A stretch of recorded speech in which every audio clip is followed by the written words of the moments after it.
Estamos de volta para o último bloco do Frente a Frente, que hoje recebe o professor Jean Lézy, que é conselheiro da Fundação Casa do Penedo.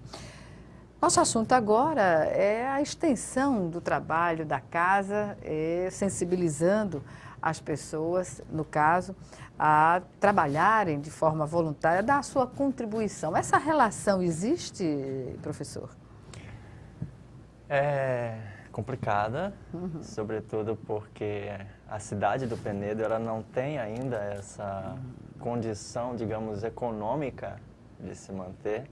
Para você ter uma ideia, quando a UFAL chegou lá em 2006, 2 cursos foram postos, Turismo e Engenharia de Pesca, todos pelo dia, manhã e tarde.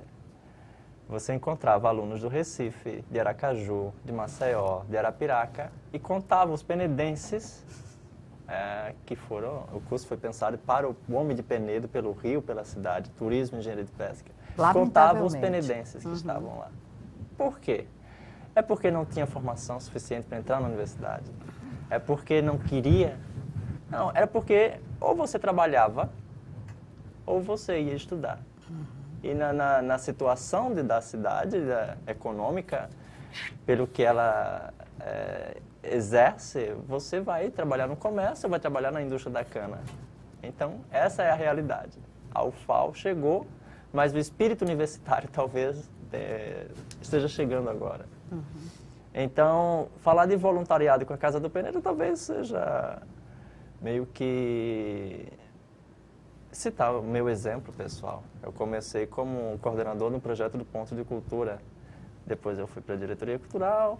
Quando eu cheguei na diretoria, houve um choque de realidade, porque como é uma instituição sem fins lucrativos, o diretor não recebe.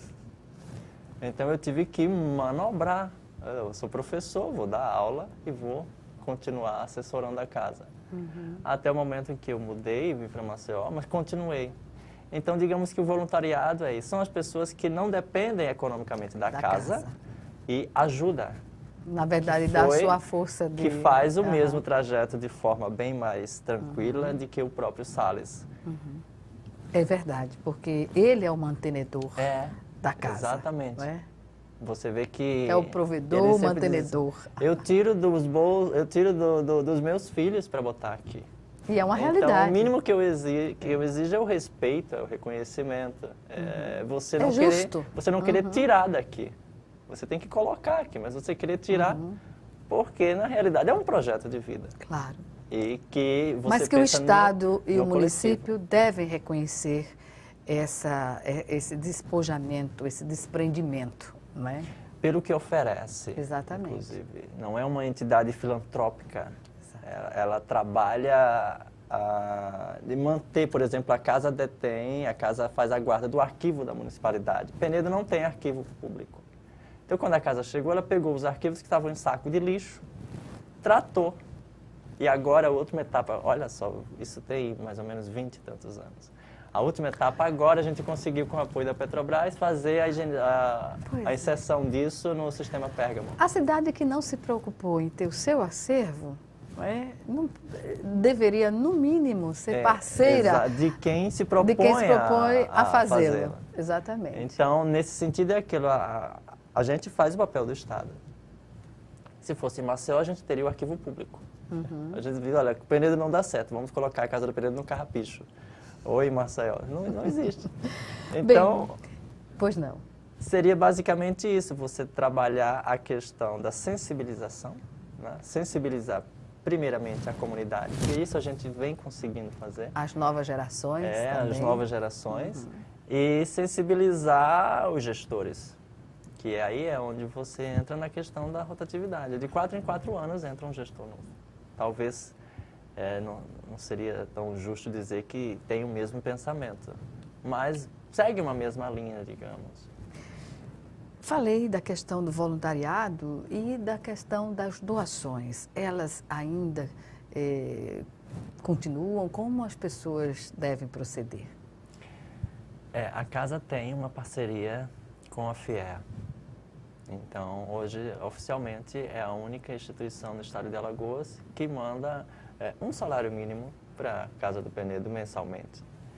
E é desse salário mínimo que a gente consegue pagar uma conta de luz, uma conta de água, um telefone, uma Destaque-se internet. aqui a FIEA, A Federação, a Federação das Indústrias do Estado de Alagoas, que não só contribui para a Casa do Penedo, mas tem uma posição que deveria ser seguida por grande parte do empresariado local e das grandes indústrias aqui instaladas já há muitos anos, não é, que poderiam contribuir efetivamente para ações como essa. Tivemos há algum tempo a parceria com a UFAL, e isso a gente está tentando reativar, que, por exemplo, a UFAL ela tem os estudantes que se formam em turismo, e onde esses meninos vão estagiar? Em Penedo, se tem um curso de turismo. Então a gente convidou isso em 2010, 2011, para que os estudantes fossem cumprir o estágio obrigatório na Casa do Penedo. Aquele estágio acadêmico, não remunerado. Acadêmico, exatamente. E há a possibilidade de da UFAL oferecer bolsas para esses estudantes. Seria a parceria Mas não deu certo? Deu certo durante 2 anos. E depois houve um problema de convênio, mudança de funcionário, enfim, de gestão, e isso não aconteceu mais. A gente está trabalhando para resgatar esse convênio, que é importante. É verdade, muito importante. E em relação a essas edições, não é, do próprio Francisco Salles, que aconteceu na última Bienal, livro... Na última Bienal a gente lançou Grafites na Pedra, que foi uma coletânea de crônicas e artigos que a gente fez inspirado em Paraty, passeando na Festa Literária de Paraty, que nesse ano de 2014 homenageava Graciliano Ramos. Foi o grande homenageada. E inspirada na gestão de Graciliano enquanto prefeito, o Salles escreveu essas crônicas e coligiu nesse livro interessante que foi lançado em 2015. E ele sempre inquieto, sempre registrando o cotidiano. O cotidiano E este aqui, esse título, Arruando para o Forte, roteiro sentimental da cidade do Penedo. O que é extraído aqui? Esse seria um guia para o turista. Ele chega na cidade e vai de uma forma meio ilustrada. A gente tem um livro ilustrado sobre o Penedo Antigo. Ele foi lançado em 2003 e está na 2ª edição, que a gente lançou em 2013. É um livro super agradável, interessante, que leve. conta a história, tem um prefácio de Ledo Ivo, o grande poeta alagoano. Documentos. É a história da cidade de uma forma light, digamos assim. Você não precisa sentar com um jornal antigo para saber de que esse jornal tratava. Você tem o jornal do Penedo, tratava das moças, enfim. E há uma curiosidade imensa, porque... E é um livro muito interessante, muito valorizado.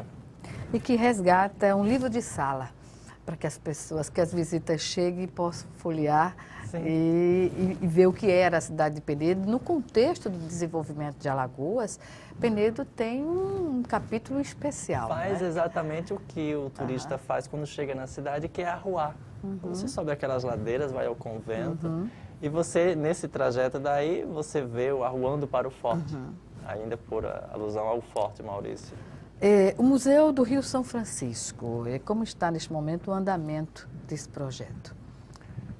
O Museu do São Francisco, a gente fez o projeto e temos o imóvel, o Chalé dos Loureiros. Seria a sede, como o senhor falou no início da entrevista. Seria a sede do Museu do São Francisco, que seria a ampliação do Museu da Casa do Penedo.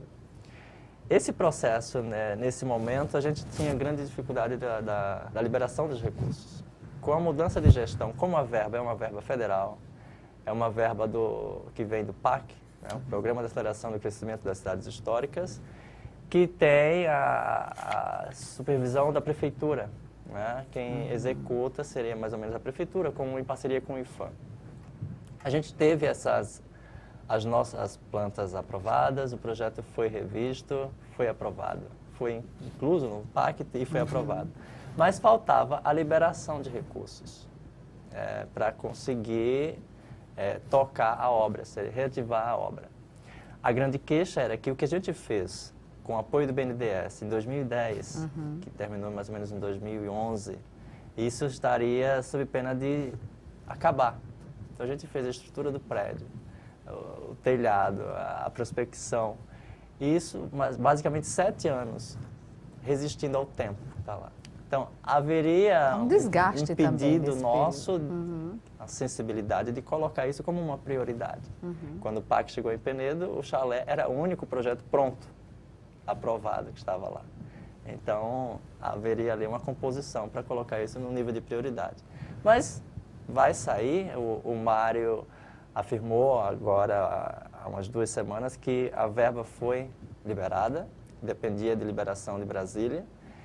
E a boa notícia é que a gente espera a qualquer momento que o chalé abra suas portas e a gente veja homens trabalhando ali para executar o nosso projeto. Em meio a essa crise econômica e até a PEC, que limitou os gastos públicos por um período tão longo de 20 anos, não corre-se o risco desse projeto ser afetado?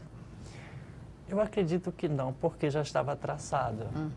Não é? Quando foi feito o programa de aceleração, o PAC, deu-se uma prioridade, uma abertura para as cidades históricas revitalizarem os seus centros, seus equipamentos culturais. Então, eu acredito que você destina um valor X para isso. E a partir do momento que você tem esse equipamento com um projeto aprovado, com todas as plantas de acordo, esse valor que estava já destinado, ele vai automaticamente ser liberado. É carimbada, né? Foi o que a gente conseguiu. Né? É um valor de 1.800.000, basicamente, para poder entregar o prédio. Então, a cidade está crescendo. Penedo, por exemplo, está um canteiro de obras, né? A gente tem já há algum tempo.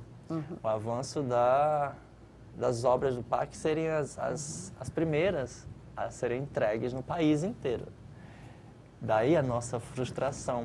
Por que o chalé não saiu ainda? E a cidade cobra, porque é inclusive arriscado para a casa do Penedo, a visão da casa. E dentro desse contexto da cidade, os vizinhos reclamando do uso indevido do prédio. Por exemplo, marginais entram para usar drogas. Lamentável, pois é. Foge completamente a destinação. Foge do nosso controle. Exatamente. Não há condição de se investir em segurança quando se tem essa situação. Segurança é papel, já que é um prédio público, do município, do Estado, não é? Mas, para a gente finalizar, estamos no minuto final da nossa entrevista. Algumas considerações dentro desse contexto também dos 200 anos. A casa se sente muito feliz em estar se aproximando agora em setembro de 25 anos de atividades ininterruptas. Ela nunca paralisou. Crises e mais crises, gestão, de organização, de ideais, incompreensões, mas a casa está aberta. O papel dela é ser uma casa de cultura ativa. Quantas instituições já abriram e já fecharam nesse país? E a gente vê isso funcionando em Penedo, com um acervo daquele que trata da cidade. Então, esse é o nosso grande orgulho. Estamos celebrando os 200 anos de Alagoas e 25 anos da Casa do Penedo. Dentro dos 200 anos, a gente tem um papel. A gente está lá na Comissão de História e Patrimônio. E esperamos lançar, junto do grande evento, da grande festa, já estamos pensando em levar alguma coisa para Penedo. Seria, basicamente, as celebrações chegando ao interior através da Casa do Penedo. Mas isso não depende muito da gente, é ser pensado por um grupo. Da nossa parte, a gente espera, basicamente, a inauguração do chalé, a transferência da biblioteca e o lançamento do livro do convento. Perfeito. No mais, as nossas alegrias por estarmos certos, a gente tem a certeza de que está cumprindo o nosso papel. A casa é um exercício constante de cidadania. Perfeito. Eu agradeço. Infelizmente, o nosso tempo chegou ao fim. Agradeço a sua participação aqui conosco e sucesso nessa batalha, nessa boa perspectiva que se tem de colocar a Casa do Penedo dentro dessa condição de museu em situação bem melhor do que hoje está. Nós agradecemos a oportunidade e fica o convite para todo cidadão alagoano que visite Penedo.